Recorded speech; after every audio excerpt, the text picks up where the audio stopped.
Hello friends, இன்றைக்கி எங்கள் வீட்டில் என்ன சமையல்னு பார்க்கலாமா? அதுக்கு முன்னாடி எங்கள் வீட்டு வாசலில் போட்டிருக்க கோலத்தை பார்க்கலாம் வாங்க. இன்றைக்கி பாருங்கள், எங்கள் வீட்டில் நான் கலர் போட்டிருக்கேங்க. 2 கோலமும் கலர் அடித்து தாங்க போட்டிருக்கேன். இது கலர் அடிக்கவே ரொம்ப லேட் ஆகிடுச்சிங்க. சரி வாங்க நம்ம போய் சமையல் பார்ப்போம். இன்றைக்கி வெறும் சாம்பார் தாங்க. பருப்பு, தக்காளி, வெங்காயம், மஞ்சள் தூள், பூண்டு எல்லாம் போட்டு வேக வச்சு கடைஞ்சி ஒரு சாம்பாருங்க.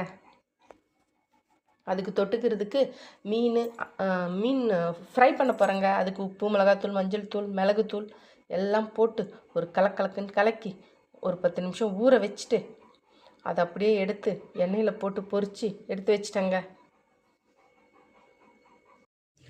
சமைச்சு முடிச்சுட்டு ஃப்ரெண்ட்ஸ், என்ன சமைச்சேன்னு பார்க்கலாம் வாங்க. சுட சுட சோறு, அதுக்கு வெறும் சாம்பாருங்க.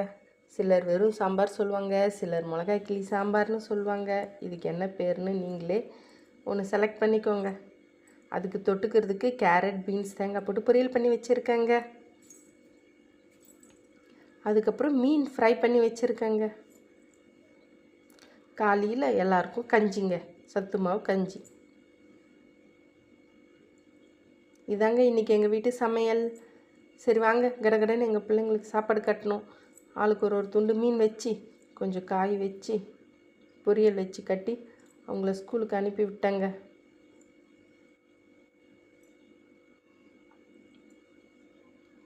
ஓகே வாங்க, பசிக்குது. ஃபஸ்ட்டு நம்ம போய் சாப்பிட்லாம்.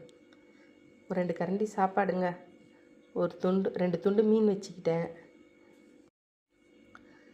கொஞ்சம் புதினா துவையலுங்க, கொஞ்சம் பொரியல் வச்சு நல்லா தாராளமாக 2 கரண்டி சாம்பார் ஊற்றி எடுத்துக்கிட்டு வந்து நிம்மதியாக உட்காந்து சாப்பிட்ணுங்க.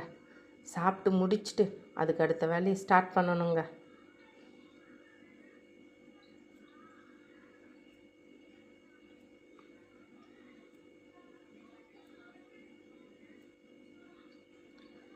ஓகே ஃப்ரெண்ட்ஸ், பாய்.